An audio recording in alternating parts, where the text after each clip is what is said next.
దీని డైవర్షన్ కోసం ఈ దాడులకు ఈ హింసలకు పాల్పడతా ఉన్నారు. మీరు మొన్న మహిళల్ని టార్గెట్ చేశారు. అక్కడ రాంబాబు గారి ఇంట్లో వాళ్ళ లేడీస్ అందరినీ కూడా టార్గెట్ చేస్తున్నారు.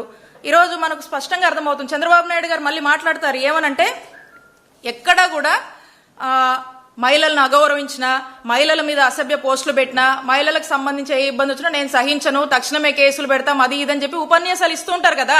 మరి ఇవన్నీ కూడా గడప కూడా దాటవు మీరు చెప్పినవన్నీ కూడా. అలా మాటలకి మీ మీడియాలో రాసుకోవడానికి పరిమితం తప్పితే ఇవేమీ కూడా చేతల్లో సాధ్యమయ్యేటివి కావు. ఎందుకంటే మీరే మహిళల్ని టార్గెట్ చేస్తారు. మళ్ళా మీరేదో మహిళలకు చేసేస్తున్నట్టు, మహిళా పక్షపాతిలాగా మహిళల గురించి తెగ ఆలోచిస్తున్నట్టు, మహిళకి ఏ ఇబ్బంది వచ్చినా మీరేదో తెగ చేస్తున్నట్టు మళ్ళీ మీరే బిల్డప్ ఇస్తారు. కాబట్టి ఇక్కడ నేనున్నాను, ఒక బీసీ మహిళను, నా మీద పలుసార్లు దాడి చేశారు. ఈ విషయంలో కూడా నేను గుడికి వెళ్తే నా మీద కేసు కట్టారు. మరి దీనికి మీరేం సమాధానం చెప్తారు? అసభ్యంగా సోషల్ మీడియాలో నంబర్ ఆఫ్ పోస్టులు పెట్టి వేధిస్తా ఉన్నారు. మా పరిస్థితి ఇలా ఉంటే రాష్ట్రంలోని సామాన్య మహిళల పరిస్థితులు ఏంటండి? సమాధానం చెప్పండి చంద్రబాబు నాయుడు గారు. దీనికి ఏముండదు. ఇవన్నీ చూస్తుంటే అసలు రాష్ట్రంలో ఆటవిక పాలన నడుస్తుందా అనిపిస్తుంది. లా అండ్ ఆర్డర్ ఉందా అని ప్రతి సామాన్యుడు ప్రశ్నించేటువంటి పరిస్థితి ఈరోజు నెలకొంది. There is no democracy, no Indian constitution, no law and order. ఇది మన రాష్ట్ర పరిస్థితి. జంగల్ రాజుగా మారింది ఈరోజు మన రాష్ట్రం. ఈ విధంగా 20 నెలలుగా మనం చూస్తూ ఉన్నాం. కంటిన్యూస్గా ఇదే తంతు. ఏమంటే రెడ్ బుక్, లోకేష్ గారు red book implementation, red book agenda, red book policy, red book governance. రాష్ట్రంలో యథేచ్ఛగా కూడా ఇదే నడిపిస్తూ ఉన్నారు. అందుకే మన ఆంధ్రప్రదేశ్ రాష్ట్రంలో అంబేద్కర్ గారు రాసినటువంటి రాజ్యాంగం ఎటో పోయిందండి. దానికి తూట్లు పొడిచేశారు. ఈ ఐపీసీ అంటే ఏమైంది తెలుసా? మన రాష్ట్రంలో ఐపీసీ అంటే, ఈ ఐపీసీని ఏదైతే ఉందో దాన్ని లోకేష్ పెనల్ కోడ్గా మార్చారు. ఈ బిఎన్ఎస్ ని బాబు న్యాయ సంహితగా మార్చారు ఆంధ్రప్రదేశ్ రాష్ట్రంలో.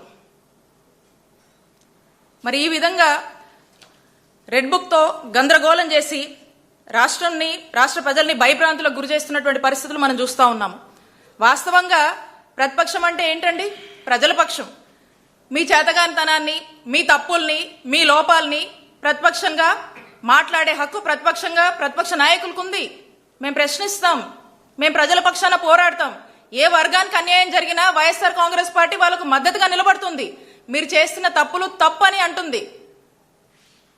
మీరు ప్రజల కోసము ప్రజలకు మంచి పాలన ఇవ్వాలని చెప్పేసి మేము కోరుకుంటాం. అది జరగనప్పుడు మేము ప్రశ్నిస్తాం మిమ్మల్ని. మరి ఈ రోజు అలాంటి పరిస్థితి వస్తే గొంతెత్తి మాట్లాడితే దాడులు చేస్తున్నారు, హత్యాయత్నాలు చేస్తున్నారు, గూండాయిజం చేస్తున్నారు, రౌడీయిజం చేస్తా ఉన్నారు, భయపెడుతున్నారు. అయినా కూడా ఎవ్వరూ భయపడం ఇక్కడ. ఎందుకంటే ఈ రాష్ట్రమేమి మీ జాగీర్ కాదు చంద్రబాబు నాయుడు గారు. కల్తీ న్యాయ వ్యవహారంపై మీరు రాజేసిన కుంపటిని మీరే ఆర్పండి చంద్రబాబు నాయుడు గారు. మీరే దీనికి కారణం. మీరే అవాస్తవాలు, అసత్య ప్రచారాలు ప్రజల్లోకి తీసుకువెళ్లి ఈరోజు వచ్చినటువంటి రిపోర్ట్స్ బేస్ చేసుకుని ఈ రిపోర్ట్సే క్లియర్ గా చెప్పాయి చంద్రబాబు నాయుడు గారు చెప్పింది తప్పు, మేము ఏ కల్తీ నెయ్యి విషయంలో మేము ఏ తప్పు చేయలేదు, వైఎస్ఆర్ కాంగ్రెస్ పార్టీ హయాంలో ఏ తప్పు జరగలేదు, మా పార్టీ గాని మా నాయకుడు గాని ఎవ్వరం కూడా ఏ తప్పు చేయలేదు అని ఈరోజు రిపోర్ట్సే చెప్తా ఉన్నాయి.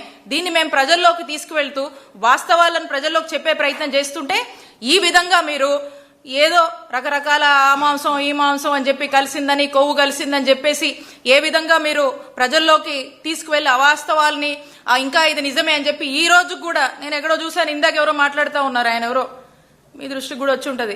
ఇప్పుడు కూడా ఈవెన్ ఈ రోజు కూడా ఇందో హార్పిక్ కలిసిందంట, మళ్ళీ నెయ్యిలో యాసిడ్ కలిసిందని మాట్లాడతాడు పెద్ద మనిషి. ఏం చెప్పాలి? ఇంత జరిగినా కూడా ఈ రోజు కూడా వాళ్ళు బయటకు వచ్చి ఈ విధంగా మాట్లాడుతున్నారంటే ఒకసారి రాష్ట్ర ప్రజలు ఆలోచించాలి. ఇంకా కూడా మీరు జీర్ణించుకోలేకపోతున్నారు. అన్ని విషయాల్ని డైవర్ట్ చేస్తూ ఉన్నారు.